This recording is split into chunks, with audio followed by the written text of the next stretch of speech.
오늘 여기에 나온 지명들은 42군데입니다. 안 세어보셔도 됩니다. 42군데. 저희가 쭉 읽어보면서 저도 그런 생각을 했습니다. 내가 지나온 내 인생에 지나온 것들이 어디였을까? 아마 여러분들도 이 설교를 들으시면서 한번 생각해 보세요. 내가 지금까지 살아오면서 지나왔던 곳들이 어떤 곳인가? 그런 곳이 좋은 기억으로 남는 곳도 있을 것이지만 또 한편으로는 기억이 안 좋아서 내가 거기에는 안 갔었으면 좋았을 텐데, 거기에서 누구를 만났는데 남편이나 아내가 되면 안 되겠죠? 너무 힘들었다. 그래서 그 장소를 떠올리고 싶지 않은 그러한 곳이 아마 있을 수도 있지 않을까 생각합니다. 하나님께서 모세를 통해서 지금까지 출애굽한 후에 쭉 지나왔던 그 모든 장소들을 다 기록하라고 하셨습니다. 그래서 다 기록을 했더니 42군데가 나오는 거예요. 근데 이런 곳들은 지금으로서는 알 수 없는 곳들이 참 많습니다. 그래서 어느 위치인지를 파악할 수 없어요. 그런데 그 당시로서는 하나님께서 분명히 한 곳 한 곳 지나온 곳이 있기 때문에 다 그들이 땅을 밟았던 곳이겠죠. 머물렀던 곳이겠죠.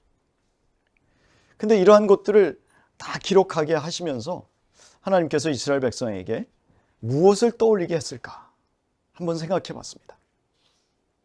여기에 보시면 마라라는 곳이 나오지 않습니까? 마라.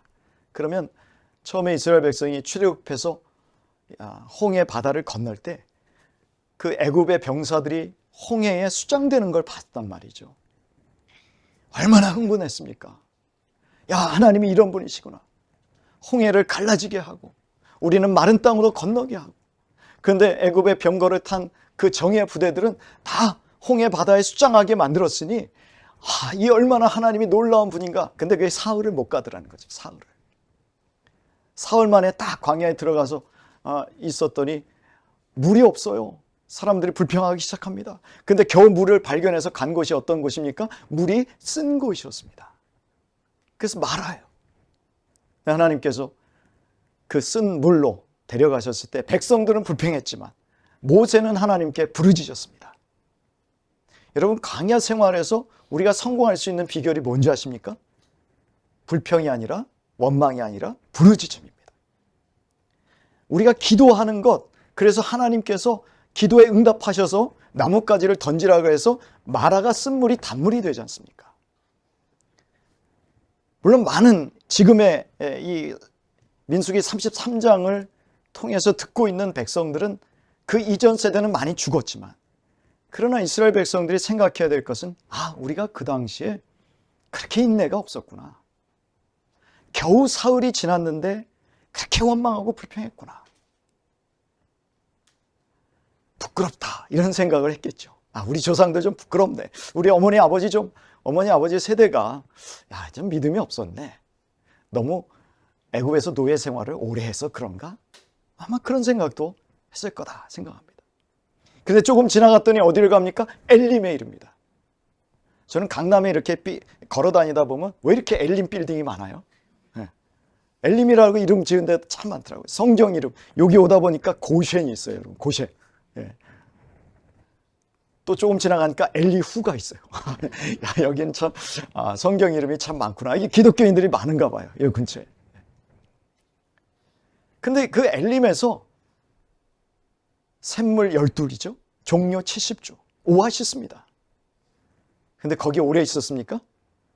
너무너무 좋은 곳이었지만 하나님께서 다시 가게 했습니다. 광야로 가게 했습니다. 여러분, 우리가 지나온 시절들을 돌아보면 조금 슬프고 또는 마음 아픈 그런 일들도 있었지만 엘림과 같은 곳을 지난 적도 있으리라 생각합니다. 우리 자녀들을 두신 분들은 우리 자녀가 100점 받아왔어. 그럴 때 얼마나 기쁘셨어요. 98점 받아오면 나무라셨습니까? 사실은 자기는 그렇게 못했으면서. 근데 그 아이가 대학에 들어갔을 때, 좋은 직장에 얻었을 때, 또는 시집가고 장가가고 또 손자 손녀를 얻으셨을 때 얼마나 기쁘셨어요. 엘림에 다다랐던 것이죠. 그런데 이스라엘 백성이 광야에서 또 금송아지 사건도 있고 그랬지만 여기 그런 게 언급되지 않습니다. 그리고 이스라엘 백성들의 가장 큰 실수가 뭐였냐면 가데스 바네예요. 그래서 이스라엘 백성이 어떻게 해요? 40일 있으면 들어갈 수 있는 그 코앞에 가나안을 두고서 40일 정탐을 하고 와서 어떻게 됩니까? 원망하고 불평하고 철야농성하고 그리고 자기 지도자를 세워서 다시 애굽으로 가겠다고 반역하는 바람에 40년을 뺑뺑이 돌잖아요. 광야에서. 근데 그 가데스에 대한 이야기는 없습니다. 빼셨어요. 금송아지 사건도 없습니다. 왜 그럴까요? 이스라엘 백성에게 과거를 잊어버리고 미래를 바라보고 소망을 바라보고 가라는 겁니다. 너네들이 잘못해서 24,000명이 죽은 사건이 있죠. 미디안과 또는 모압의 여인들이 이스라엘 남자들을 유혹을 했습니다. 육체적인 음행만 저지른 게 아니라 영적인 음행을 저질렀어요. 우상숭배를 저질렀어요. 하나님께서 너무 화가 나셔서 24,000명을 죽이셨습니다. 그런데 비느하스가 다행히도 그 한 사람이 창을 들고 들어가서 음행을 벌이고 있는 이스라엘 남자와 그 다음에 모압 여인을 죽임으로 그 재앙이 그 순간에 그쳐버렸어요. 근데 죽은 사람이 얼마라고요? 24,000명입니다. 그 얘기는 없어요. 다니엘 사건으로 봤을 땐 가장 많이 죽은 사건인데 하나님이 그런 사건들은 다 빼버리셨어요. 그런 기억들은 그냥 다 묻어두고 가라는 겁니다. 근데 우리는 참 이상하죠? 자다가 가만히 생각해보면 기뻤던 일은 별로 생각나지 않습니다. 실수했던 일들, 잘못했던 일들, 내가 누구에게 상처를 받았던 거는 별로 생각이 안 나요. 상처를 주었던 일이 생각이 납니다. 네, 여러분, 하나님께서 오늘 여러분들에게 다 잊어버리시는 은혜를 주시기를 바랍니다. 과거에 있었던 일은 다 잊어버리는 거예요. 하나님께서 소망을 주시는 거죠. 이제 앞만 보고 나가라는 겁니다. 그래서 하나님께서는요, 이스라엘 백성에게 그 인구조사를 하는데, 인구조사의 목적은 첫 번째는 군사적인 목적입니다. 몇 명이 있냐? 우리가 몇 명이 남았냐? 이 군사적인 목적으로 인구조사 하고요. 그 다음에 두 번째는 뭐냐면은 땅을 기업으로 나눠주기 위해서 인구조사를 했습니다. 이스라엘 백성이 지금 가나안에 들어갔습니까? 안 들어갔죠. 안 들어갔어도 이미 너희는 들어갈 거야. 그러니까 우리 땅 나누는 원칙 얘기하자, 그런 거예요. 이 광야 생활할 때 그래도 순종해서 번성한 지파는 땅을 좀 많이 받고, 그러나 불순종해서 많이 죽은 지파는 적게 받는 거야. 하지만 내가 제비 뽑아서 또 나눠줄게. 뭡니까? 하나님이 그 땅을 다 각 사람에게 나눠줄게라는 거예요. 각 가족에게 나눠줄게. 소망을 주는 거죠. 그랬더니 슬로보아스의 딸들이요, 딱 나왔습니다. 모세에게 나와서 뭐라 그러냐면, 모세 어른, 근데 우리 아버지가 아들이 없이 죽었어요. 돌아가셨어요. 근데 반역해서 죽은 게 아니라 자연사했습니다. 그런데 아들이 없이 죽었다고 해서, 딸들이 5이었거든요. 딸들만 있다고 해서 우리의 기업이 없어져야 되겠습니까? 아버지가 받아야 될 유산이 없어져야 되겠습니까? 라고 이의를 제기한 거예요. 요즘으로 말하면 여성인권 운동가들이었습니다. 하나님께서 그 말을 무시하지 않으셨습니다. 그래? 듣고 보니까 일리가 있네. 그래서 법이 바뀌었어요. 남자들이 아니더라도, 그러니까 아들이 없더라도, 딸들만 있더라도 그 유산을, 아버지의 유산이 딸들을 통해서 흘러가게 하라. 법이 개정된 거예요. 여러분, 하나님이 얼마나 유연하신 분입니까? 아멘? 우리 하나님을 꼰대라고 생각하지 마십시오. 꼰대는 이 세상에 있는, 어쩌면 내 가까이 있는 사람일지 몰라요. 그러나 하나님은 절대로 그렇지 않습니다. 하나님은 말씀하시면 들으시고 거기에 대해서 조치를 취하시고 거기에 대해서 그래 네 말이 옳다, 그러다 판단하시고 그 말에 대해서 행하시는 분입니다. 저는 왜 슬로아스의 딸들의 이야기를 꺼내느냐 하면 이 슬로아스의 딸들이 너무 믿음이 좋잖아요. 광야에서 아직 그 땅에 들어가지도 않았는데 아버지의 유산이 없어질까 봐 걱정하는 거예요. 자기들은 이미 들어갈 걸로 생각하는 거죠. 그러면 그 땅에 가서 땅을 분배할 텐데 그러면 우리 아버지가 받아야 할 땅이 없어지네. 하나님이 주신 유업에 대한 열정, 하나님이 주신 유업이면 절대 빼앗길 수 없어 라는 열정, 그 땅에 가면 반드시 유업을 받을 거야 라는 믿음. 그래서 민수기는요, 방황, 징계, 이런 또 죽음, 불순종, 민수기는 다 그런 말들이 있는 것 같지만 그러나 나중에 민수기를 장식하는 것은 뭡니까? 소망이고 순종입니다. 그리고 하나님도 옛날에 그 아픈 기억들은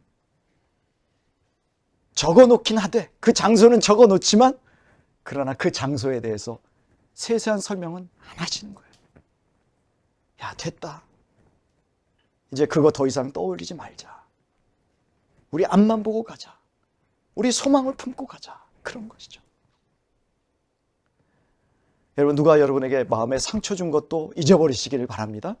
하나님은 다 우리가 잘못했던 거 다 잊어버리셨어요. 근데 여러분, 왜 마음에 품고 계세요? 아직도 그 사람 얼굴을 못 보십니까? 그 사람 얼굴을 보면 외면하고 싶으세요? 아직 안 풀어지셨기 때문에 그래요. 우리 주님의 넓은 마음이 여러분들에게 임하여 그 사랑으로 품으실 수 있게 되기를 바랍니다.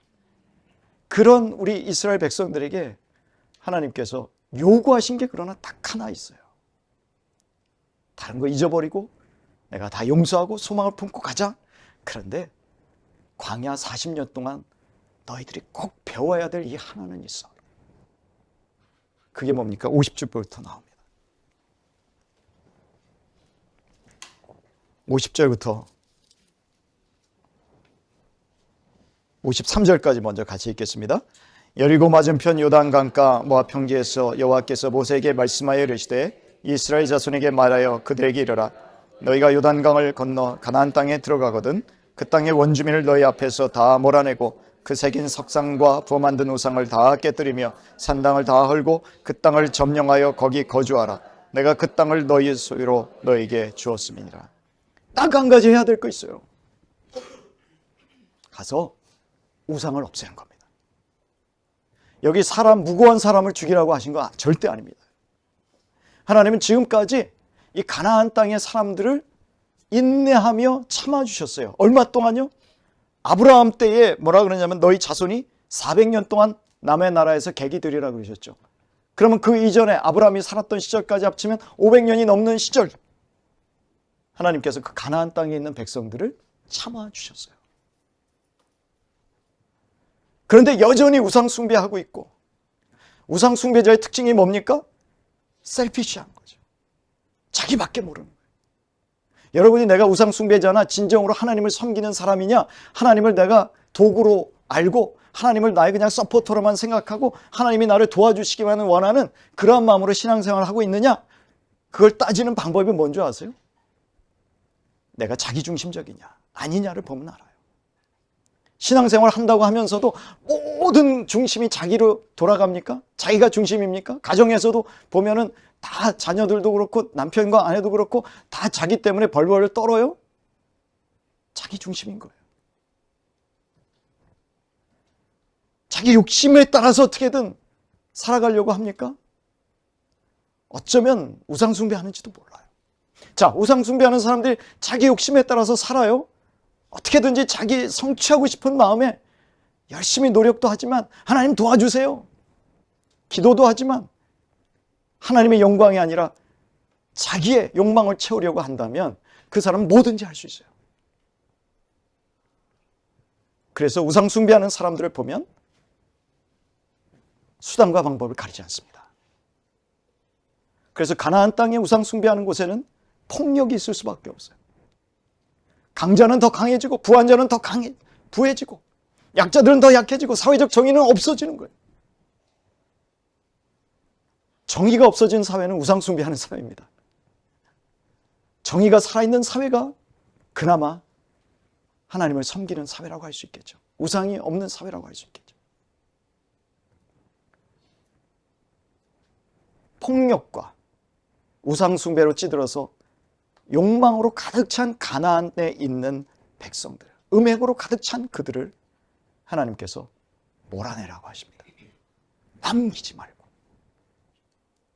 그 사람들이 미워서가 아니라 그들이 우상에 찌들어 있었기 때문에, 우상 숭배를 회개하지 않았기 때문에 그들은 그 땅에서 살 자격이 없는 거예요. 근데 이스라엘 백성이라고 해서 예외가 아닙니다. 만약에 이스라엘 백성도 그 땅에 들어가서 우상 숭배하잖아요. 가나안 백성들처럼 폭력, 억압, 사회적인 정의가 없는 그런 사회를 만들지 않습니까? 그러면 어떻게 돼요? 이스라엘 백성도 쫓겨갑니다. 그래서 이스라엘 백성은 어떻게 돼요? 바벨론의 포로로 끌려간 것이고 아수리의 포로로 끌려간 거예요. 하나님의 기준은 이스라엘 백성이라고 다르지 않습니다. 하나님 기대를 거시는 거예요. 이스라엘 백성에게. 너는 그래도 다르겠지. 내가 특별히 거룩하게 택해서 광야에서 40년 동안 훈련도 시켰으니까 이제 너는 그 땅에 들어가서 우상 숭배하지 마. 내가 요구하는 건 그거 하나밖에 없어.